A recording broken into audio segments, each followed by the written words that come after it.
இன்றைக்கு சோதனை நமக்கு வரும்போதெல்லாம் இது மரணத்தை கொண்டு வந்துருமோ, இது பாதிப்பை கொண்டு வந்துருமோ, என் முன்னேற்றத்தை எல்லாம் அழித்து என்ன பின்னோக்கி இது இழுத்து கொண்டு போய் விடுமோ என்று நீங்கள் பயப்படுகிறீர்கள். ஆகவேதான் உங்களுக்கு தூக்கம் வரவில்லை. ஆகவேதான் உங்களுக்கு எப்பொழுதும் கண்ணீர் வழிந்து கொண்டே இருக்கிறது. ஆனால் சோதனை வரும்போது என்ன நடக்கும் என்று வேதம் சொல்லுகிறது, அவர்களை கட்டி இருந்த கயிறுகளை அந்த சோதனை அறுத்து போட்டது. ஆம் பிரியமானவர்களே, உங்க வாழ்க்கையில சோதனை உங்களுக்கு தீமைக்காக வரல, அந்த சோதனை உங்களை நன்மைக்காக வந்திருக்குது. ஏன்னா தேவன் நல்லவர், அவர் கட்டுகளை அறுக்கிறதான தேவன். அந்த அக்னிக்கு கூட கர்த்தர் கட்டளையிட்டு இருக்கிறார், என் தாசர்களுக்கு கையில கட்டி இருக்கிற கட்டுகளை மாத்திரம் நீ அவுத்து விடணும், நீ கால்ல கட்டி இருக்கிற அந்த கட்டுகளை மாத்திரம்தான் அவுக்கணும், எந்த சேதமும் வரக்கூடாதுன்னு அக்னிக்கு ஒருவேளை தேவன் கட்டளை இட்டிருப்பார். ஆமா, சோதனைகள் நமக்கு தீமைக்கல்ல,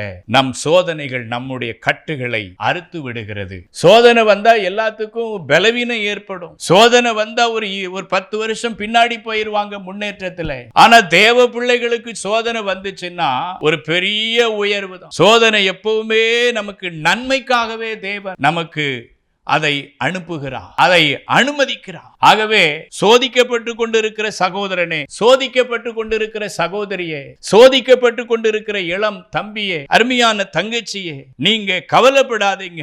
இந்த வந்திருக்கிற இந்த சோதனை உங்களை உயர்த்தும்படி கர்த்தர் கொண்டு வந்திருக்கிறார்.